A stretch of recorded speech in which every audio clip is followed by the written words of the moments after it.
When we started with trying to find a place to build a small house in the United States, the problem you have is zoning.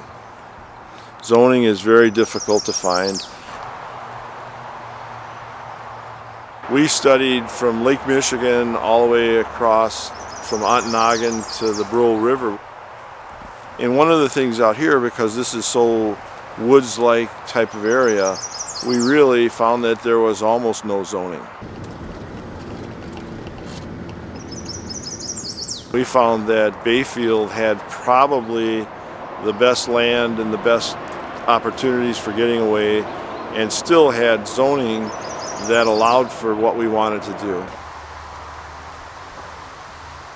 Anything under 200 square feet, you could build without a building permit. Anything.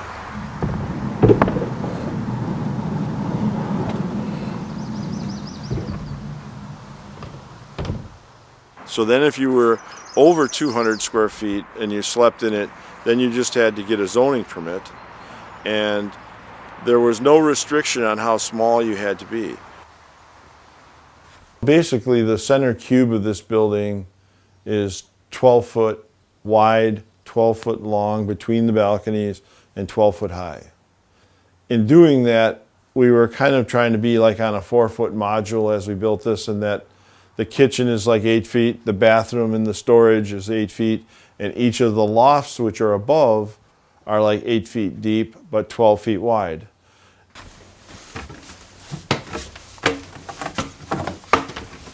We were trying to make it as compact as possible, so it was more of an exercise in reducing to what we thought was a good minimum. At the top of the paddle stairs, we put a landing that's 6 feet tall so that you can stand up right here before you go into the bed area. So where the bed is, it's only about 4.5 feet tall, but then it's 6 feet right here. So the 6 feet allows for a 6-foot ceiling in the space below. So below me right now is actually the toilet. And then the stairs themselves, they're kind of a cross between a ship's ladder, a ladder, and a stair. By creating this paddle geometry, it makes it easier to go up and down, but takes up less space. We used Baltic birch plywood, which is, some of the plywood has 11 and 13 plies, and the 1-inch thick, like this plywood here, you can see the furniture connectors here that allow us to take it apart and put it together. This element is not only the railing, but it's actually the beam that holds the loft up. It's structural. It's structural. Yeah, it's very structural. Wow. And that's the other thing, is that in a building this small, we said that we didn't really want to have framed walls.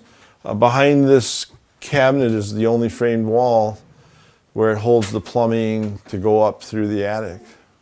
An example of a panel would be from here to that corner and then up to the ceiling. This would be one of the actual structural panels. So this can move, I mean. It's theoretically demountable, although this time it was built in a more permanent fashion with a full foundation, but it was built with a temporary foundation before. We built this building in rough framing in our parking lot at the office. Everything was screwed together with torque screws, which are the big structural screws, and therefore we knew that we were trying to get it to be moved to another location.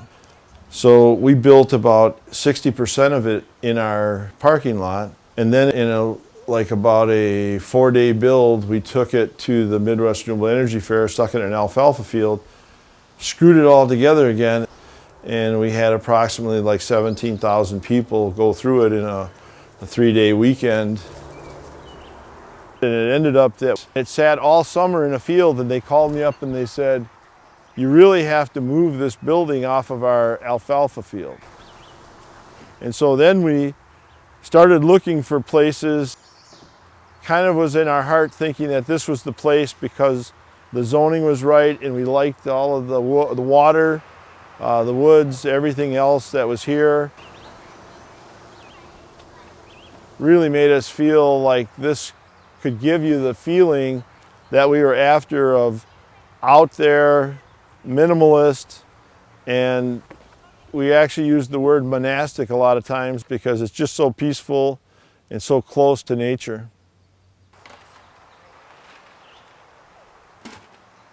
We basically built this kind of on a Swiss standard, Austrian standard of a rain screen.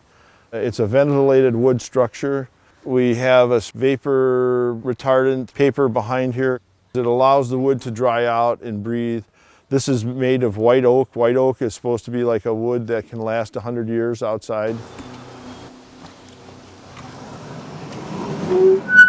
We have some pretty good sized doors that close it off. My wife was always afraid that bears or deer would run through the doors when we left. And one of the neat things too about a ventilated siding is that when the heat gets into the siding, it ventilates out just like it's a grill for convection, and it allows for the heat to travel up and works its way out. And we found that the building was about 4 to 6 degrees warmer with the doors closed, because the doors actually have insulation in them also. We have 3/4 inch plywood on each side. There's 1.5 inches of foam in the middle of it. We have these aluminum C-channels which were designed to just make the door stay straight. Then we have white pine angled wood on top of it that's screwed onto treated lumber. Then we apply these like panels onto the wall, and you can see the screws in here. And basically that's just a farm door trolley type of track. The rollers come from a regular box store that has farm supplies for barn doors. The roof is what we call a fly, just like on a fly on a tent. It's white facing up. It reflects 320 BTUs of heat per square foot. And so therefore, none of that heat hits the building roof. It's like having an umbrella over the building. Keeps it cool in there. So the other thing that the fly roof does is it collects rainwater. There's 2 cisterns for rainwater collection above this, the mechanical room.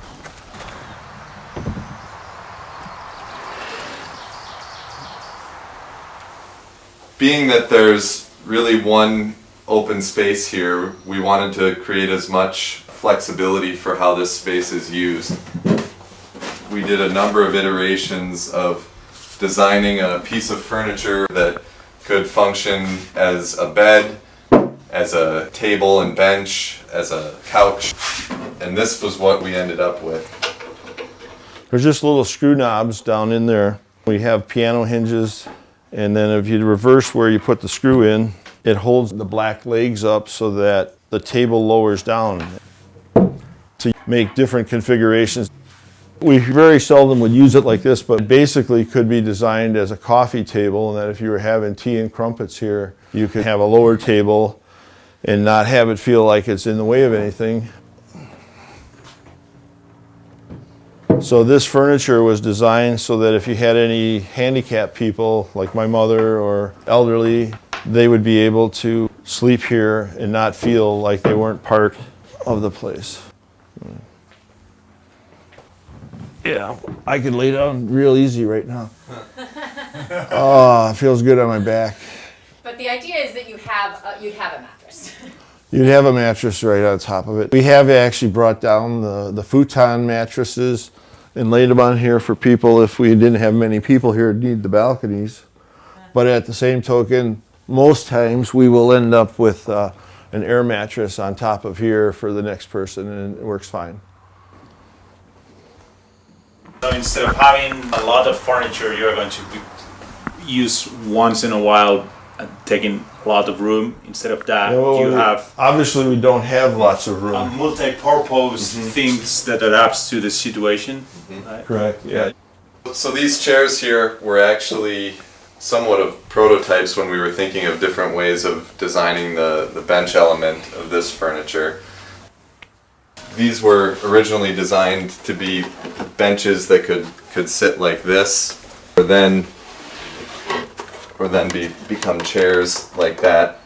When you sit in it, you look like you're missing part of the chair, and when you sit down, you find out that it doesn't matter. I think the concept of being minimal means to use as little stuff as possible. Like the tube that's in the center here is basically part of a structural member to keep the ends from flopping, but it also becomes the game storage. And then you'll notice too that we store our placemats underneath the benches. Just like the table becomes different things, we analyze sleeping. When you sleep, you don't sleep standing up unless you're a horse. And in our case, we are not horses. So this height of 12 feet, once we decided on that, we had to work with it so that, you know, this height is like more like 7 feet. And then there's a very thin framework in here. And so when you're laying down upstairs, you have no problem with a 4.5 foot height up there. And I think with the railing height, you have some privacy without feeling like you're enclosed in a small box. There's still maybe 1.5 feet of open space here. How big is a bed? Those are just regular double beds. You could put a bigger bed up here. I don't know if a queen or king would fit. I mean, I'm guessing. And you kept the plywood actually as floor as well up here. Mm-hmm. That's fine. It's strong enough. It's We have to be fairly careful with it, but it's an inch thick. Being that these were plywood panels, we basically cut holes or patterns in them to allow for the railings to meet the code, where these are 4x4 holes, which allows us to not have little babies crawl through them and whatever. And we also drilled holes in the ceiling. I think there's about 720 holes in each one of the panels above our heads here. And basically that takes care of the sound control. Everything in here is very hard. Reverberation time is very important to us. We actually used kind of almost like a woolen weed barrier, and we stapled that up first. And then with the weed barrier, it allows the sound to kind of go back into it and filter it so it doesn't come back out. When you're dealing with this type of a thing, it looks fairly simple. You know, the table is very rugged. It's very solid. It's made out of, you know, the 3/4 inch Baltic burst, but it takes a lot of planning. You have to be able to do a computer drawing in order to give it to the guy who takes the CNC router and so forth. And I think that in some ways, the digital world can meet the minimal world because the objects are not gigantic. Get some room to work. And I think the other thing that's kind of interesting is that, you know, you go to the hardware store with an idea in your head of what you were looking for, and then it's kind of like a game to see if you can find it. It's pretty low tech. It's kind of like the Archimedes screw concept, where it's just geometry, and then when you're done with geometry, and if you thought it out well, it basically works. Because in essence, you're making one-of-a-kind type of objects, and one of the things that we've definitely learned is that one-of-a-kind objects, you basically don't know where you're going. If we built 10 of these, we would know what happened on the 8th one so that we could do better the next time. But when you do one-of-a-kind, it's always a challenge to be trying to think of what the solution should be. This is pretty low tech, that all it is a screw that comes out with a knob on it. But again, then we had to have the knowledge of how to place inserts into the wood. So there's threaded, way inside of there, there's a threaded insert that takes care of where the bolt goes into, that's threaded. Yeah, this is off the shelf kind of stuff, other than you need to have like a $110,000 router in order to cut the pieces this precise. We would rent the machine by the hour. And so now you're back to a table that can be used for games or eating. The table becomes the centerpiece of our 12 foot by 12 foot by 12 foot cube. The funny thing about being in a cabin in northern Wisconsin, my wife and her family came up north every 10 days and stayed for 10 days. Her dad was a conductor on the train, and the value of a shower gets to be quite high. Our toilet is right underneath of the platform from up above. The platform, if you can see, is only 1 inch thick. So we only lost 1 inch of space. This is the thickness of the platform. We have special structural screws that have inserts here, and you screw up into it and it clamps the piece of wood. Everything is mortised with the CNC router. We built the door from scratch because we wanted the consistency of material. This is 2 plies of 3/4 inch Baltic birch, so there's about 22 plies going all the way across this. Again, our favorite, the piano hinge. It's lots of screws and lots of transferring of the weight of a heavy door because this is solid. When you walk in here, automatically this sensor senses body movement and it turns on the lights because we would have no way to run wires in these types of walls. So we have the motion switch. Another thing that we have, this is the party wall to the mechanical. We have our main thermostat for the geothermal heating and cooling. This is a heat recovery ventilator that we have ports that take air out of here that's moist and need to get expelled, and then we bring fresh air in up above into the bedroom area where you sleep. And it's very energy efficient. It saves like 70% of the heat energy when you do that, and it also ventilates this area quite well when you take a shower. We have a very simple sink. We tried again to use almost every inch of space. We have these little IKEA coat hooks that act as stops. My wife keeps everything on this side, and then we get toothbrushes on that side. This is the only place we couldn't use because this is a plumbing vent that had to go up by code off of the sink and stuff here. The shower is probably the most important part of northern cabin living, and so that this is like a 4-foot by 4-foot shower so that you basically don't feel cramped, and everything in this area floats back into where the drain is. So it's all just one monolithic concrete pour. Yeah. Dan, you do the kitchen. So we've got a small refrigerator here. Pretty limited, but gets the job done. So we have a well here with really fresh drinking water. We've had comments that people could never live in here because there's only one sink and not a double sink. When we have a meal and you need to cook a lot of things, you have to be a lot more patient. We thought our microwave was going to be the end-all answer to it. It was a convection microwave. I'm not sure that the microwave has done everything that we've asked it to do, but it sure warms up the coffee in the morning. Who's hungry? My wife comments all the time about how hard it is to sit on wood, but I think there's somewhat of a poetic justice to sitting on a bench and feeling the wood, saying that, well, maybe now I want to stand up and do something else or be outside. And I think that, you know, we do have some cushions for guests, but this really is an experiment on how to live with less. When you come here, there is no TV, and we listen to music, and, you know, music and nature and kind of goes together.